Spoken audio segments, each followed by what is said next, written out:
welcome to Blockchain Gaming World Daily with me, Jon Jordan. So today we're going to look at Fancy Birds. So Fancy Birds, as you can probably gather, is based on a well-known game, mobile game, Flappy Bird, from a few years ago that was a phenomenon for a brief period of time, and then sort of went away for various reasons. And I think not hopefully being too mean about Fancy Birds, but I do think this is it sort of, to me, highlights some of the issues with blockchain games and why sort of the full features of blockchain gaming are not necessarily relevant for every game. Okay, so the game has just sort of officially gone live a few days ago. This is a game that has NFTs on the Ethereum blockchain and NFTs on the Polygon blockchain and a token as well. So there's a whole bunch of sort of the stuff we might expect from a blockchain game. So we have obviously need to be able to play. I don't own any of these, but if I had birds and I clicked in my wallet, there would be my birds there, and I can breed the birds to create new baby birds, and I can do some staking as well, and all the sort of things we have come to expect in a game. And in some games, I think those things are fine. There's plenty. Pretty much every game now would have the ability to own NFTs, to have a token, at least one token, maybe more.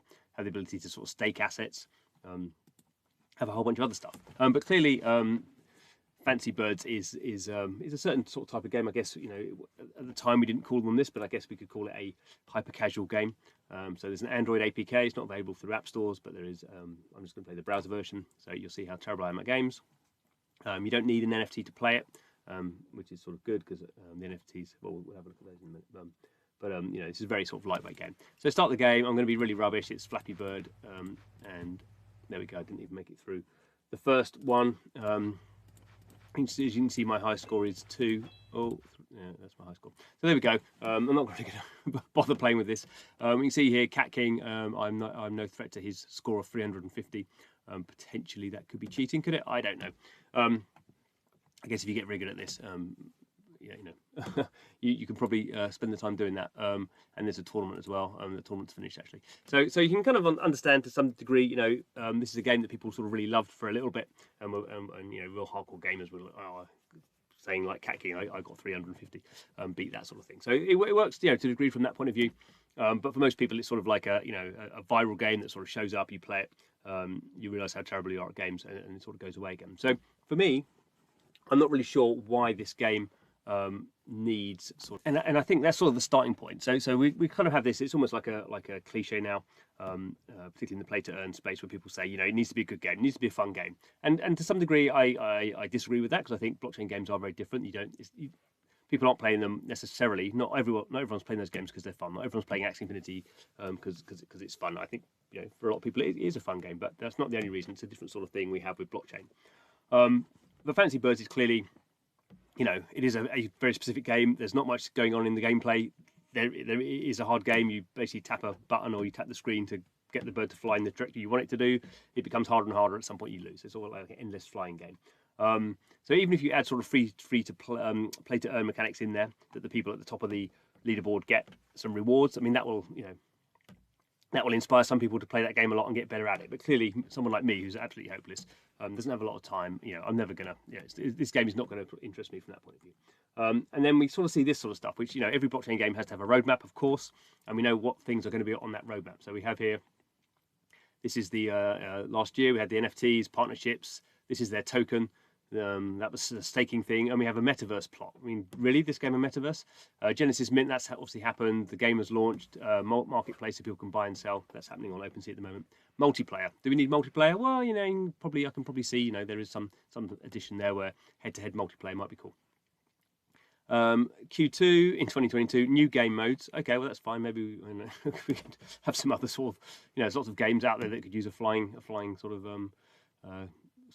thing. You could have a racer game based on it, I suppose. Get lots of different things you do. Then we have Fancy Land, mobile apps, tournaments. The tournaments is fine. Mobile app, that sort of makes sense. But land, do we really need sort of land? Do we really need to build out a metaverse? And obviously, we don't. Flappy Bird as a game was just like a simple sort of game where you just sort of played it and people enjoyed it or didn't enjoy it, and it was a phenomenon, and then it all went away again. And I guess my issue is, particularly on the hyper casual stuff, not every game, games can provide us fun, but not every game is designed to be played for 10 years.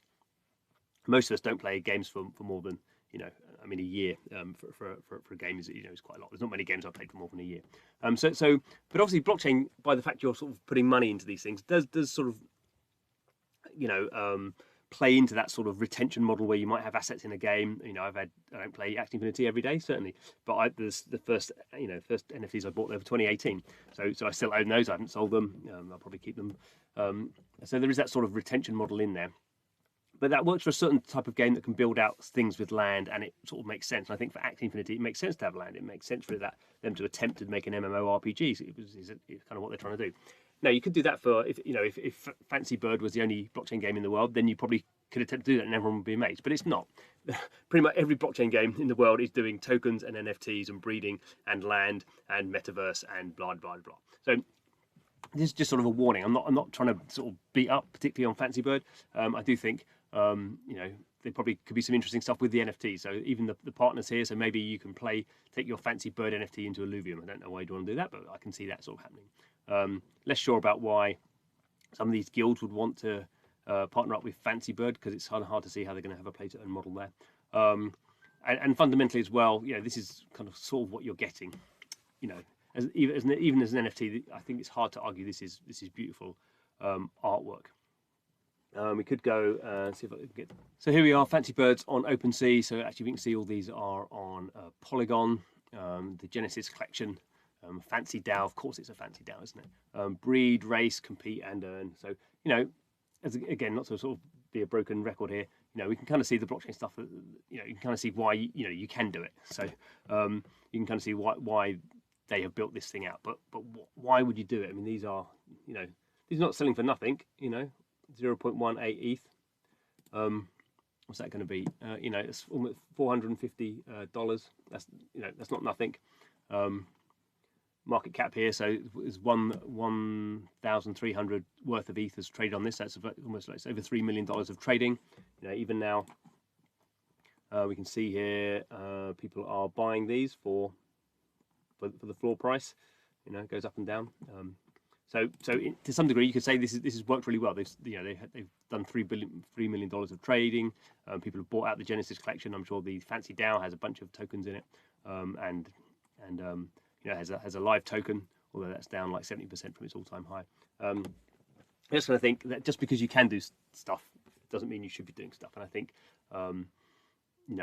that's sort of the problem we're hitting with blockchain games at the moment. Whereas getting something out quickly and sort of taking the money that's available, and then even in a sort of non-scammy way, then trying to build something on top is not, that's what people are doing. But for some of this sort of stuff, it is just so lightweight and so,